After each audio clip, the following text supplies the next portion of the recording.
오늘 말씀은 빌립보서 4장 10절에서 14절까지의 말씀입니다. 내가 주 안에서 크게 기뻐함은 너희가 나를 생각하던 것이 이제 다시 싹이 남이니 너희가 또한 이를 위하여 생각은 하였으나 기회가 없었느니라. 내가 궁핍함으로 말하는 것이 아니니라. 어떠한 형편에든지 나는 자족하기를 배웠노니 나는 비천에 처할 줄도 알고 풍부에 처할 줄도 알아. 모든 일 곧 배부름과 배고픔과 풍부와 궁핍에도 처할 줄 아는 일체의 비결을 배웠노라. 내게 능력 주시는 자 안에서 내가 모든 것을 할 수 있느니라. 그러나 너희가 내 괴로움에 함께 참여하였으니 잘하였도다. 아멘. 빌립보서 전편을 통해서 볼 때 빌립보 교회는 사도 바울에게 큰 힘이 되어준 교회였습니다. 언제나 순종으로 빌립보 성도들은 바울이 그들과 함께 있을 때나 혹은 멀리 떠나 있을 때도 기도와 물질 그리고 인력으로 바울의 사역에 동참했던 하나님께 헌신된 귀한 일꾼들이었습니다. 바울에게 얼마나 큰 힘이 되어 주었는지 빌립보서 1장 8절에 바울의 고백을 보면 알 수 있습니다. 내가 예수 그리스도의 심장으로 너희 무리를 얼마나 사모하는지 하나님이 내 증인이시니라. 물론 모든 성도들이 바울에게 귀하고 사모하는 대상이었겠지만 이렇게 직접적으로 정말 진하게 고백하는 모습을 보면 바울과 빌립보 교회가 얼마나 서로에게 귀한 존재였는지 짐작이 가능합니다. 오늘 본문의 배경 내용을 보면 로마의 감옥에 있는 바울을 돕고자 빌립보 교회는 에바브로디도를 로마로 보냈습니다. 빌립보서 4장 18절 말씀을 보면 에바브로디도 편에 너희가 보내준 것을 받았으므로 내가 풍족하니 이는 받으실 만한 향기로운 제물이요 하나님을 기뻐하게 한 것이니라 라고 말씀하십니다. 에바브로디도가 가는 길에 빌립보 교회는 헌금을 모아 함께 바울에게 보냈음을 알 수 있습니다. 그리고 바울의 그 옥바라지를 하다가 에바브로디도는 죽을 병에 걸렸다 살아났고 그를 다시 빌립보 교회 성도들에게 돌려보내며 바울은 그 편에 이 빌립보서 바로 이 편지를 보내고 있는 것입니다. 오늘 본문은 그렇게 받은 빌립보 교회에서 보낸 헌금에 대한 이야기입니다. 빌립보 교회는 물질로 바울의 사역을 돕던 대표적인 교회였습니다. 4장 15절 16절에서 이렇게 말씀하십니다. 복음의 시초에 내가 마게도냐를 떠날 때 주고받은 내 일에 참여한 교회가 너희 외에는 아무도 없었느니라. 데살로니가에 있을 때에도 너희가 한 번뿐 아니라 두 번이나 나의 쓸 것을 보내었도다.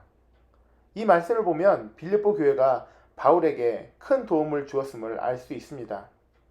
하지만 10절 말씀을 보면 너희가 나를 생각하던 것이 이제 다시 싹이 남이니 너희가 또한 이를 위하여 생각은 하였으나 기회가 없었느니라 라고 말씀하십니다. 아마도 한동안 그 이유는 알 수가 없지만 부득이하게 한동안 물질적 후원이 끊어졌던 것을 알 수 있습니다. 그리고 이제 다시 시작된 빌립보 교회의 후원에 바울은 크게 기뻐한다고 이야기하고 있습니다. 그리고 이어지는 그 이야기에 바울은 내가 궁핍함으로 말하는 것이 아니니라 라고 이야기합니다. 이 본문을 처음 접했을 때 저는 바울이 참 뻔뻔하다는 생각이 되었습니다. 빌립보 교회가 자신에게 후원을 해주고 있는 것만으로도 참 감사한 일이지만 그 후원이 어떤 이유에서든 끊어졌다가 또 다시 이어졌다면 기쁨을 표현하기에 앞서 먼저 주신 분들에 대한 감사가 먼저야 되지 않을까 하는 생각을 했었습니다. 특히나 우리 한국적 마인드로는 좀 오버해서라도 크게 감사를 표현하고 개인적인 기쁨을 그 다음 순서로 이야기해야 맞지 않을까 하는 생각이 들었습니다. 하지만 바울은 크게 기뻐한다고 말하며 그 이유가 내가 궁핍함으로 말하는 것은 아니니라 라고 이야기합니다. 쉽게 말하면 너희가 그동안 마음은 있었지만 사정상 못 보냈던 이 헌금을 나에게 보내서 너무나도 기뻐. 그런데 내가 가난해서 돈이 모자라서 이게 그렇게 기쁜 건 아니야. 바로 이 이야기입니다. 이 이야기를 듣는 후원자들은 과연 그 기분이 어땠을까 하는 생각을 해보았습니다. 아마도 우리가 후원해드리는 선교사님들께서 선교지 소식을 보내시며 이렇게 우림교회에서 다시 후원해주셔서 너무나도 기쁩니다. 그런데 여기 사정이 안 좋거나 힘들어서 그렇게 기쁜 건 아니고요. 라고 말씀하신다면 아마도 썩 유쾌하지는 않을 듯 싶습니다. 그리고 다음번 후원 때 그 후원에 대해서 다시 한번 고려해보게 되지 않을까 싶습니다. 하지만 바울은 선교사이자 빌립보 교회의 지도자였습니다. 당연히 금전적인 도움이 없는 것보다 있는 것이 좋을 것이고 적은 것보다 많으면 더 좋을 것입니다. 이를 위해 사람들의 눈치를 보거나 비유에 맞춰줄 수도 있을 것입니다. 듣기 좋은 이야기도 얼마든지 해줄 수 있었습니다. 하지만 교회의 지도자로서 교인들에게 바른 것, 참된 영적 지혜를 주는 것이 그에게는 먼저였습니다. 그런 바울이기에 앞서 구절에서도 너희는 내게 배우고 받고 듣고 본바를 행하라 라고 이야기하고 있는 것입니다. 바울이 빌립보 교인들에게 전해주고 싶은 지혜는 이것이었습니다. 어떠한 형편에든지 나는 자족하기를 배웠느니 나는 비천에 처할 줄도 알고 풍부에 처할 줄도 알아 모든 일 곧 배부름과 배고픔과 풍부와 궁핍에도 처할 줄 아는 일체의 비결을 배웠노라. 내게 능력 주신 자 안에서 모든 것을 할 수 있느니라. 그리스도인으로서 살아야 할 삶의 모습을 자신의 삶에 덧입혀서 이야기해주고 있습니다. 그런데 문제는 많은 분들이 13절 9절만 떼어서 암송하시곤 합니다. 내게 능력 주시는 자 안에서 내가 모든 것을 할 수 있느니라. 무소불위의 능력의 말씀으로 가슴에 새깁니다. 그 어떤 헌신이나 회개를 일으키는 말씀보다는 이런 말씀을 품고 나 자신의 만족을 위한 하나님의 도우심을 기대하면서 시간을 허비하는 경우가 너무나도 많습니다. 물론 능력 주시는 자 안에서 우리는 못할 일이 없습니다. 하지만 이는 내 욕심을 채우기 위해서가 아닌 하나님의 일을, 하나님께서 기뻐하실 일을 감당하기 위해서입니다. 사도 바울이 이 고백을 하고 있는 지금의 상황, 그의 상태를 보면, 생각해보면 쉽게 이해할 수 있습니다. 감옥에 갇혀서도 오직 주의 일, 복음 전파에만 골몰하고 있던 그였습니다. 또한 이 13절은 앞의 본문과 연결해서 이해해야 합니다.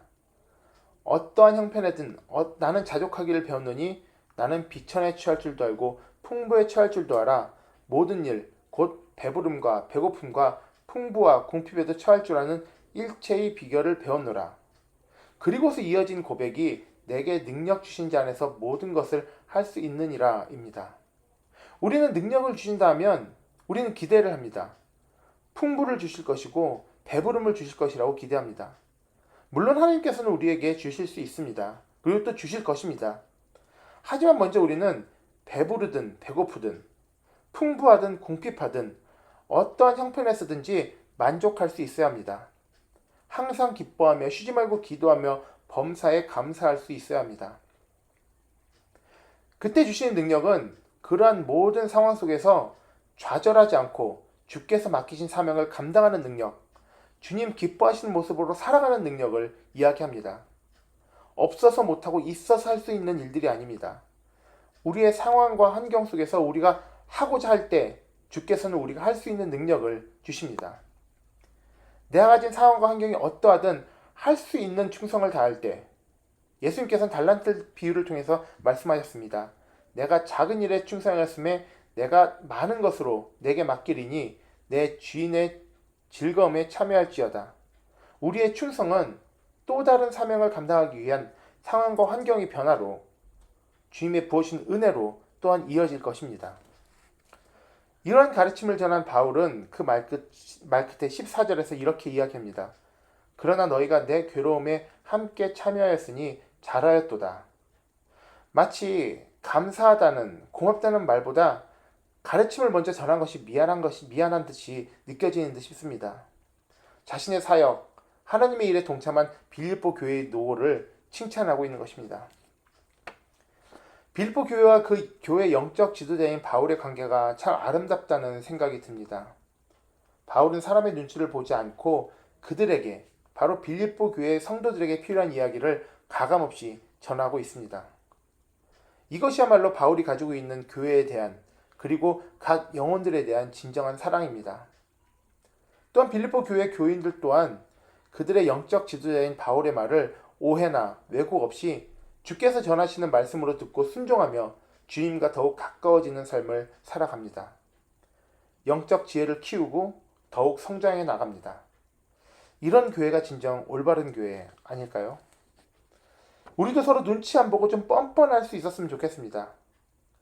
그리고 그 뻔뻔한 말들을 받아들일 수 있는 성숙한 성도였으면 또 좋겠습니다. 물론 이는 일방적인 비난이나 개인적인 생각이 기준이 된 그런 판단을 이야기하는 것이 아닙니다. 오직 말씀이 기준이 돼서 서로에게 선한 마음으로, 사랑하는 마음으로 권면하며 그 말씀을 통해 각자가 놓치고 있는 부분들을 인식하고 자신을 다시 바로 세워나갈 수 있으면 좋겠습니다. 우리 교회가 이런 아름다운 교회가 되기를 주님의 이름으로 기원합니다.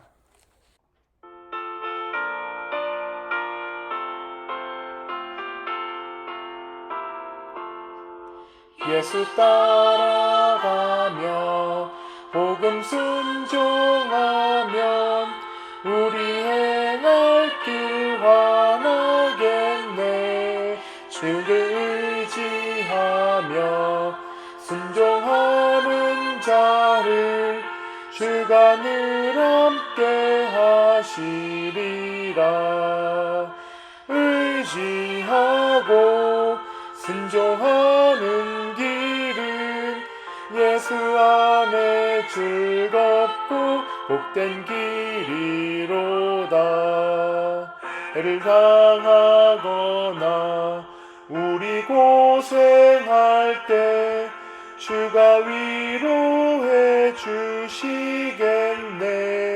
주를 의지하며 순종하는 자를 주가 안위해 주시리라.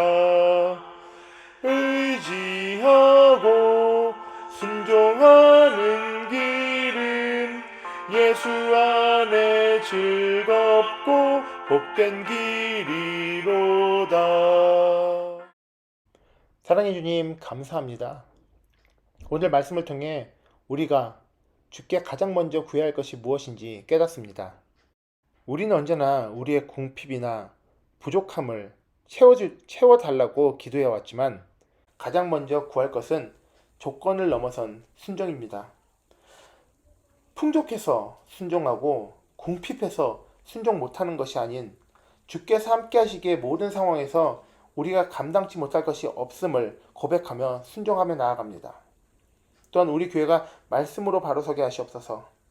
서로에게 좋은 말과 그 이상으로 옳은 말을 해줄 수 있는 사랑의 관계가 되게 하시고 그 사랑을 받아들여 각자가 주님과 더욱 가까워지는 또한 영적으로 성장하는 우리 모두 되게 하시옵소서. 언제나 우리와 함께 하시는 주님께 감사드리며 예수 그리스도 이름으로 기도드립니다. 아멘. 하늘에 계신 우리 아버지여, 이름이 거룩히 여김을 받으시오며 나라에 임하옵시며 뜻이 하늘에서 이룬 것 같이 땅에서도 이루어지이다. 오늘 우리에게 일용할 양식을 주옵시옵고 우리가 우리에게 죄 지은 자를 사하여 준 것 같이 우리 죄를 사하여 주옵시고 우리를 시험에 들게 하지 마시옵고 다만 악에서 구하옵소서. 나라와 권세와 영광이 아버지께 영원히 있사옵나이다. 아멘.